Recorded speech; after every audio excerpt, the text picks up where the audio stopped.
Muchas gracias, Anja, por sacarte de la cabina y venir directamente aquí a que yo te entreviste, ¿no?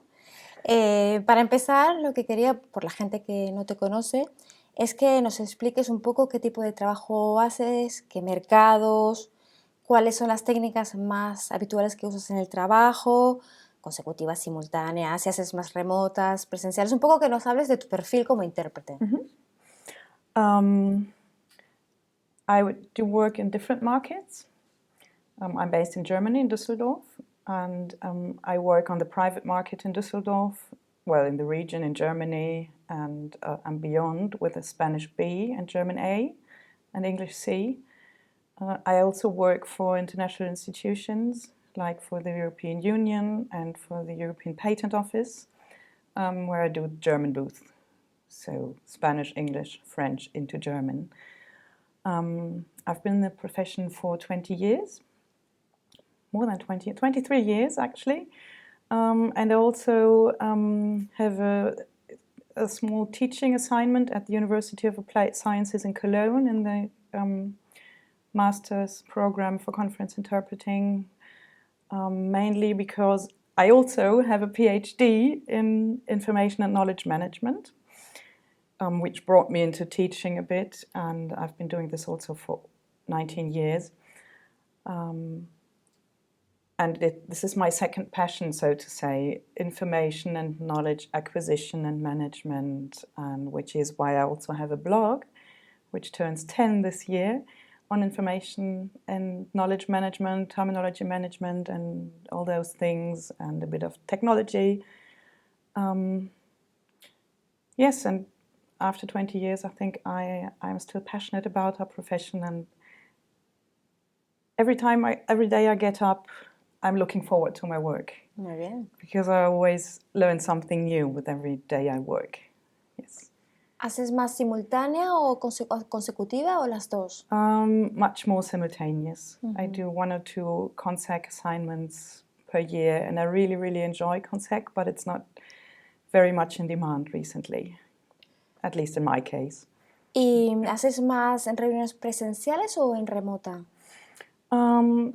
I'm not sure if it's 50-50, but it's a nice mix for me. I've been doing a lot of remote during the pandemic, and now things are returning to normal, but there's also still the remote part. So at the moment, I am enjoying both modes, so to say. Hablas de la pandemia, estamos en 2023, es verdad que parece que estamos en esa nueva normalidad. ¿Qué cosas han cambiado para siempre en la profesión, que no volverán a ser como antes del COVID? Of course, video conferencing, but also the passion or the enthusiasm of getting together. I notice everyone being so excited when they get together. I just saw this this afternoon and this morning in the meeting I was working in today, that people are really excited about being together and they enjoy touching, greeting, shaking hands, embracing. I think this is being more appreciated than before. And then on the other hand, of course, the obvious reply, remote interpreting, I don't think it's ever going to go away. And I find it really interesting how it's become normal. Ajá. Yes. Y hablando de esa nueva normalidad donde hay muchísima gente, intérpretes que están trabajando en remoto todo el tiempo, se plantea el conocido debate sobre el domicilio profesional. ¿Tú crees que debería desaparecer en esta era o nueva situación digital para muchísimos intérpretes o no? Oh, that's a very tricky question. I know. I don't think I can answer this in one sentence. To begin with, I think I never managed to really understand the concept at all in the first place.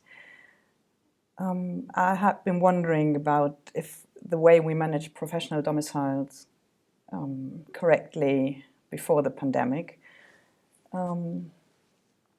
I've tried to think about why this concept was introduced in the first place, and I suppose it was to avoid dumping and undercutting of prices. But my impression has been for the last 20 years that this concept now has been used or has been turned against this original purpose.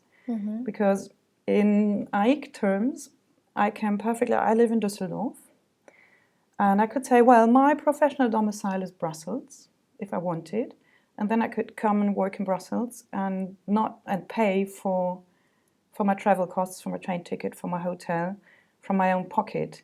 And even if I'm applying local rates or fees, whatever that may be, I'm already undercutting them by not charging for costs I had. And the only thing I'm not allowed to do is then to say, okay, I also have a domicile in Berlin, so no double domicile, but still already with the first fictitious domicile, which is perfectly accepted, we are in a way accepting undercutting prices. Yeah, true. And I think that now with remote interpreting, this problem or this double standard, I don't know how to call it, but it becomes more obvious. Because now I could say, okay, I am domiciled in Bolivia, and then I could say I only work remotely, and I could work for German customers, charging Latin American fees, and it would be perfectly legitimate, although I'm applying then fees that don't match my cost of living that I actually have. So I wasn't really convinced of this concept of professional domiciles in the first place, so to say.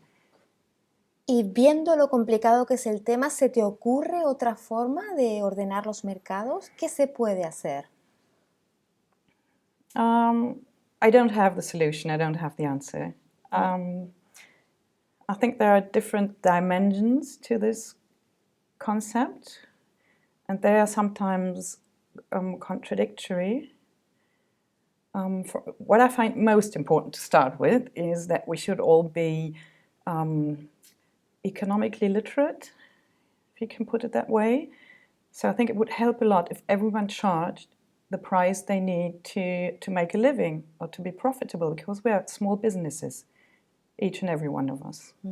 That would already be helpful. And if you don't charge for the cost you have, or if you charge fees that are below what you need to make a living and where you live, that don't cover your cost of living, that's already a mistake or a flaw in the system. But then on the other hand, if you see one team of interpreters that maybe come from different regions of the world, in theory, from this economic point of view, we would need something like a world rate with an attached indexation according to the regional costs of living. But then, on the other hand, there's our moral understanding and our maybe, it's more moral or emotional, the sense of it not being fair if you have one team and we don't get equal pay. And I find this also very difficult to justify. Yeah. So this is the economic dimension that's already difficult to match or to bring together all the different aspects we feel that are relevant. And then also, on the other hand,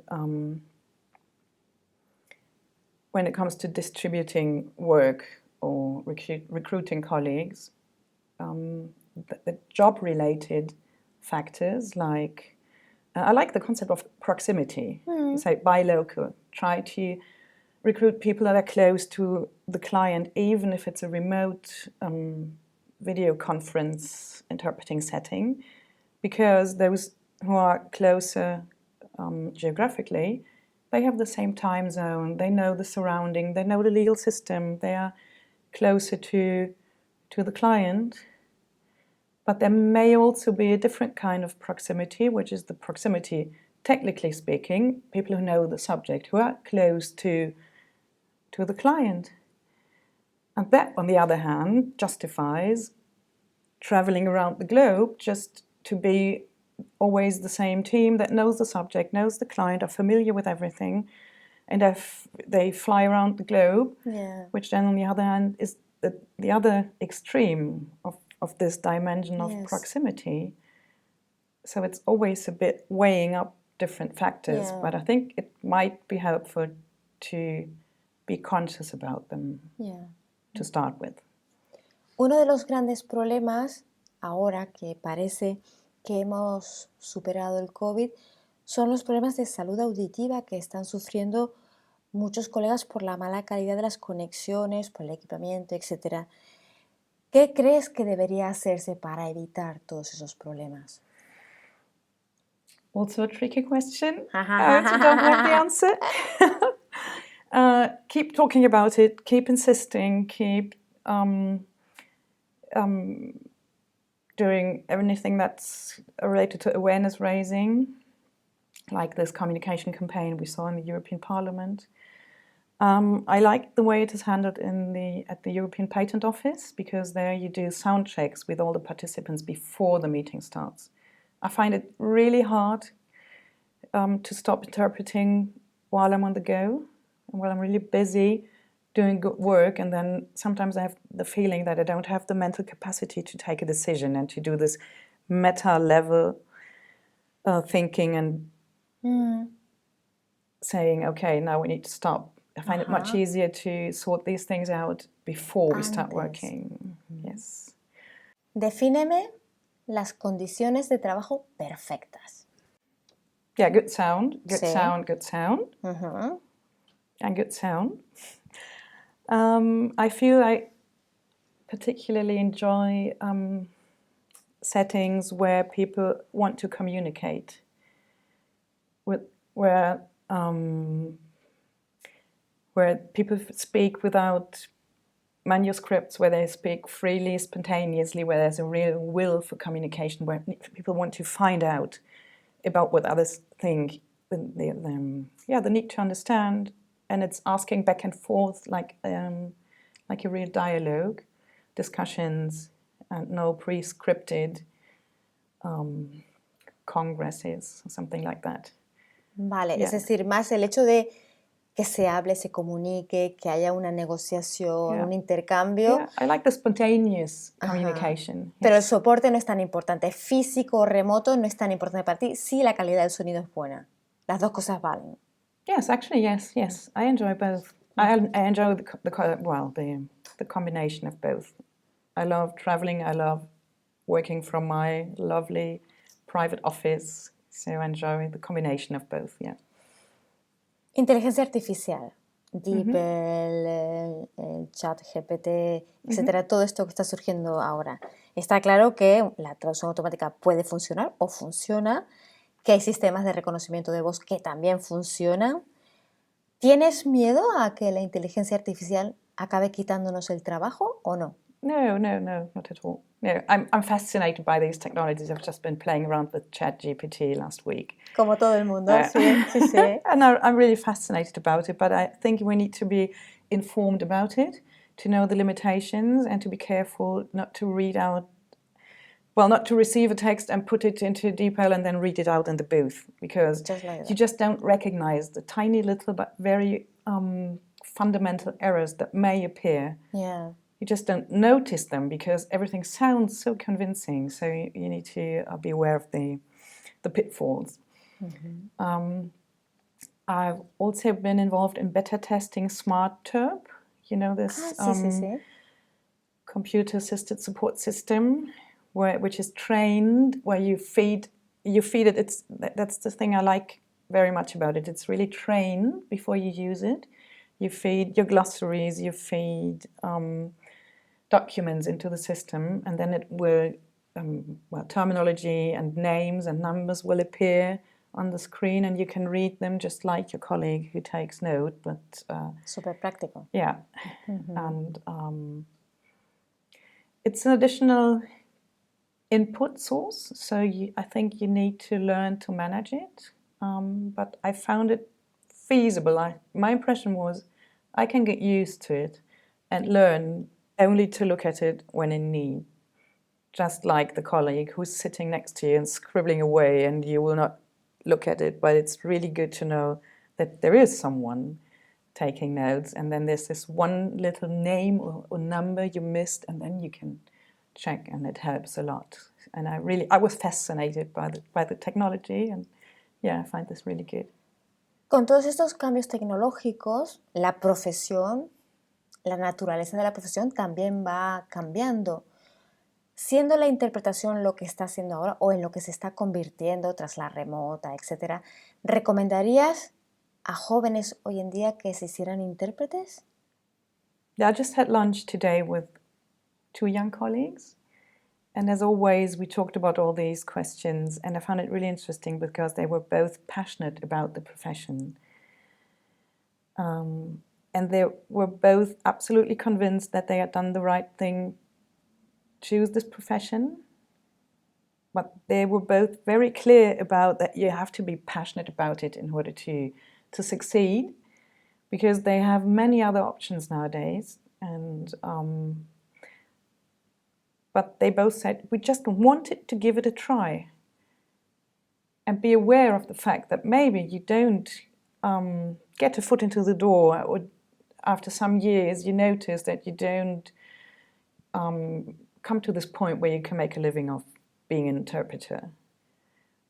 And I find this, I always tell this my students also, and I just want them to be grown up enough to make a qualified decision as to whether they want to stay in the profession or not. And for this, you need to be able to do your math, to know your numbers, to know what you need to earn to be profitable, to also survive a pandemic. And then after some years, say, okay, if I haven't done it by then, I will just see what plan B could be. But if you're passionate about it, go ahead and give it a try. Mm. And also, you learn so many things, you have so many valuable skills as an interpreter, but I just can't imagine that you won't find something else if you decide to leave the profession and choose a different path. Otra pregunta diferente, una reflexión más bien. En las reuniones todos los días estamos viendo que la comunicación empeora, ¿no? El mal inglés, los textos leídos a toda velocidad, malas conexiones, poca calidad de imagen. Como experta en comunicación, ¿qué crees que está pasando? ¿La gente no quiere comunicar o qué es lo que pasa? Actually, I'm more optimistic about the situation than what you're saying. I think that the language services industry has grown dramatically in the last 10 years. I think the volume has even doubled in the last 10 years, if I recall correctly what I read. But it has grown immensely, after all. And, these tools like DeepL or Google Translate are being used heavily. Sí. We could never, ever do all this as human interpreters and translators. Yeah. So there seems to be a big interest in communicating also across language barriers. And my impression is also that with remote interpreting and video conferencing, having smaller, low-level meetings, also in areas where people could never afford traveling, say, from Latin America to Germany all the time to have a working meeting, all of a sudden they have the possibility to talk, to meet, without having to pay for the travel and everything. And they only have to pay for the interpreters.